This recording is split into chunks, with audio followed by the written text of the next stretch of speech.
토론토의 아메리칸 리그 챔피언십 시리즈 상대가 결정되었습니다. 시애틀은 어제 디트로이트와의 경기에서 4시간 58분에 걸친 15이닝 연장 혈투 끝에 승리를 거뒀고, 곧바로 대륙을 횡단해 일요일부터 시작되는 토론토와의 2연전에 나서게 됐습니다.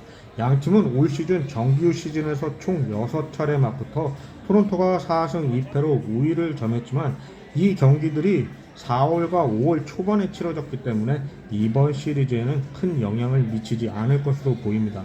두 팀 모두 이번 시즌 원정 경기에서 시리즈 승리를 거둔 공통점이 있어 이번 시리즈에서 홈 어드밴티지가 얼마나 적용할지도 미지수이고요. 토론토 구단은 오늘 오전 1차전 선발로 케빈 가우스만을 공식 발표함에 따라 2차전에는 신인 트레이 예사비지가 선발 등판할 것으로 예상되고 있습니다. 문제는 3차전에서 셰인 비버가 등판할 것으로 보이는 가운데, 과연 4차전에는 어떤 투수가 마운드에 오를지도 관심이 쏠리고 있는데요. 디비전 시리즈에서 제외됐던 배시세 복귀 가능성이 제기되는 가운데, 토론토가 맥스 셔저나 호세 버리우스 등 어떤 카드를 꺼내들지도 예측이 쉽지 않습니다.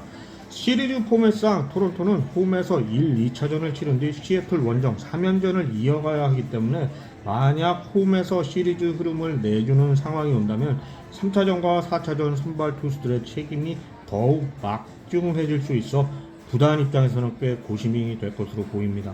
한편 가우스만은 토론토 이적 후 시애틀을 상대로 5경기에 선발 등판해 1승 2패, 평균 자책점 3.38을 기록 중인데요.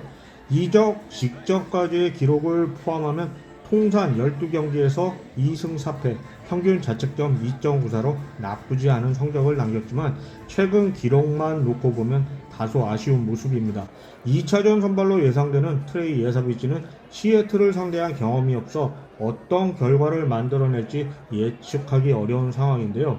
다만 양키스와 달리 시애틀 타선은 스위치 히터들을 제외하면 조시 네일러, 도미닉 캔존, JP 크로포드 3명의 좌타자만을 상대하게 되는데, 삼진 능력이 뛰어난 예사비지에게 이 구성이 얼마나 유리하게 작용할지가 주요 관전 포인트가 될 것으로 보입니다.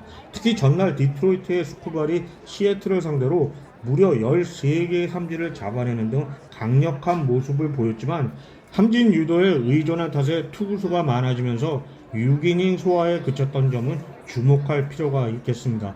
예사비지도 시애틀 타선을 상대할 때 투구수 관리가 중요해질 수 있다는 이야기입니다. 긍정적인 요소는 디트로이트 투수진 중 스플리터를 중미기로 던진 유형이 많지 않았다는 점입니다.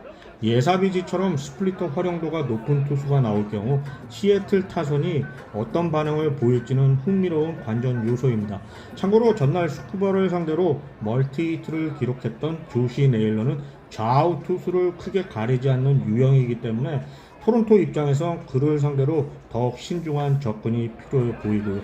개인적으로는 토론토 킬러 칼 랄리의 존재도 위협적이지만, 이번 시리즈에서 토론토 투수들이 조시 네일러를 얼마나 효과적으로 봉쇄하느냐가 경기 결과에 상당한 영향을 미칠 수 있다고 봅니다. 물론 랄리뿐만 아니라 시애틀의 또 다른 파워히터인 에우에니오 수아레스 역시 간과해선 안 될 위험 요소이지만요.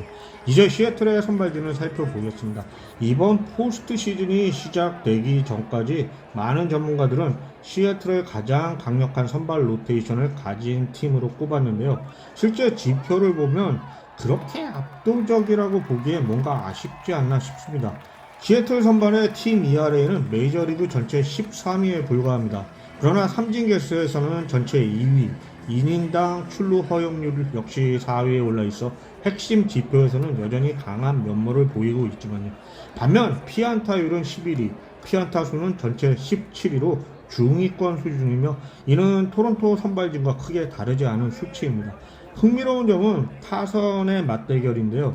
토론토는 정규 시즌 팀 안타수 1위, 팀 타율 1위, 삼진 적은 순위에서도 2위에 올라있는 매우 꾸준하고 정확한 타격을 자랑하는 팀입니다.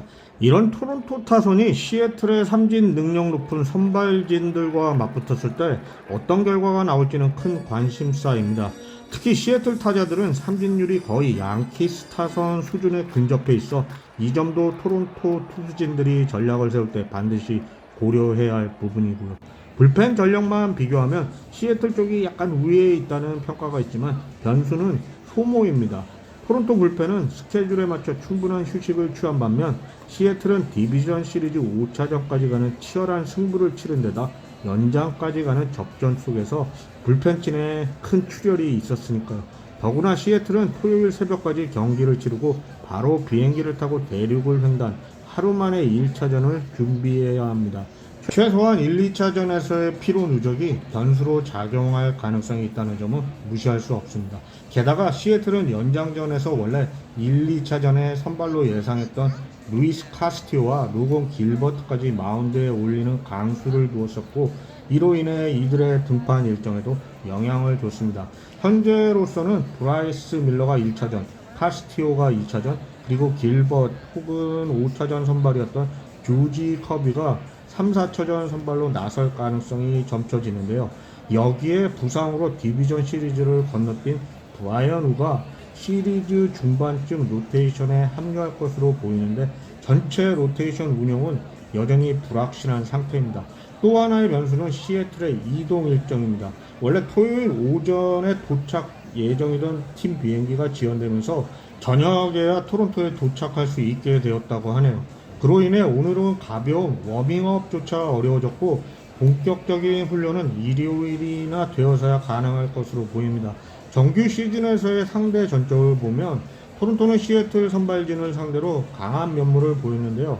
5월 시애틀 원정 1차전에서 루이스 카스티오를 상대로 5이닝 5득점을 뽑아내며 6대3 승리를 거뒀고 2차전에선 게입 스파이어가 비셋에게 결승 투런 홈런을 허용하며 패배를 기록했으며 3차전에선 이번 시리즈 1차전 선발로 예상되는 브라이스 밀러를 상대로 5이닝 7득점을 뽑아내 9대1로 대승을 거둔 바 있습니다.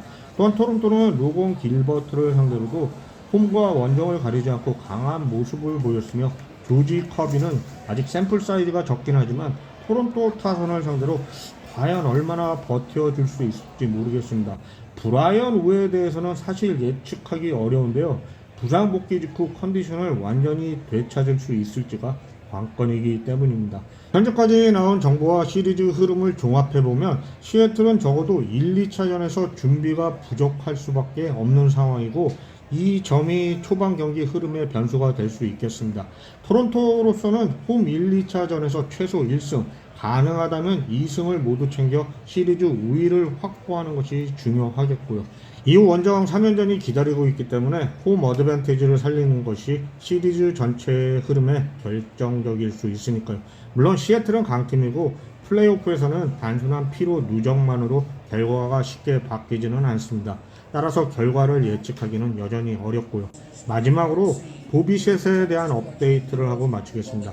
비셋은 어제 내야에서 러닝을 하는 장면이 있었는데 아직 정상적인 수비를 하기에는 어려워 보였습니다. 따라서 이번 시리즈 로스터에 포함된다고 하더라도 대타에 그칠 것으로 보이는데 코칭 스태프들이 어떤 결정을 할지 궁금합니다.